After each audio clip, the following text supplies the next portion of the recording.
welcome everyone. Thank you so much for hopping on to the first ever SDR Symposium. As we know, there can be a lot of time in between when the last time you spoke to them to when they ask you to follow up. So you want to make sure that you have some sort of like relevant information with that so that they can kind of remember. Do you guys ever leverage social channels like LinkedIn or anything like that as a way to connect with your ISQLs?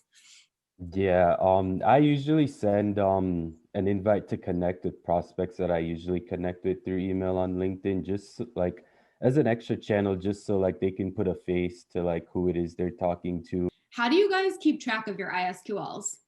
Yeah, I think having a couple different ways to track it. Personally, I use the CRM and a spreadsheet. So I label the months across the top of an Excel spreadsheet and then type the account name into whatever month I have as a follow-up. And then I can use that to go back into the account in the CRM and find more detailed notes. Yeah, I think that's a really interesting point too, right? Like being true to yourself and not saying like, oh, this is an ISQL when maybe like they didn't give you a ton of information or it wasn't that strong of a conversation. Lee, what about you? How do you keep track of your ISQLs?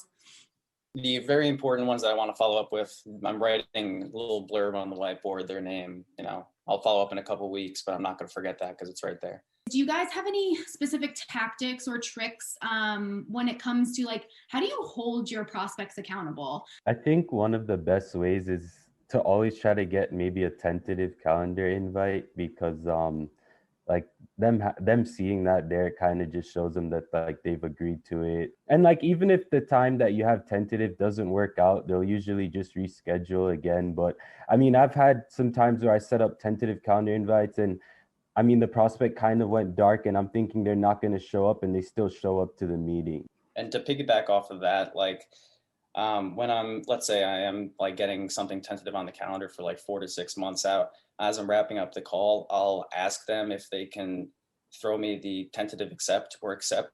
I know that they got the invite. I'm not saying so that I'm nailing you into this meeting so that I know that you'll show up. I'm saying so that I know you got it. But that in that it shows that they've committed to it. It pops up, they look committed and they're like, oh, well, better respond to this person. It speaks to the wording that you use and the way that you phrase things. Have you given up on this potential project for 2021? Or that's like basically what you're saying, right? Like, have you given up? Yeah. Is this still a priority? Same concept. Right. Have you given up? I love Have you given up puts a little more pressure on them though. I like that.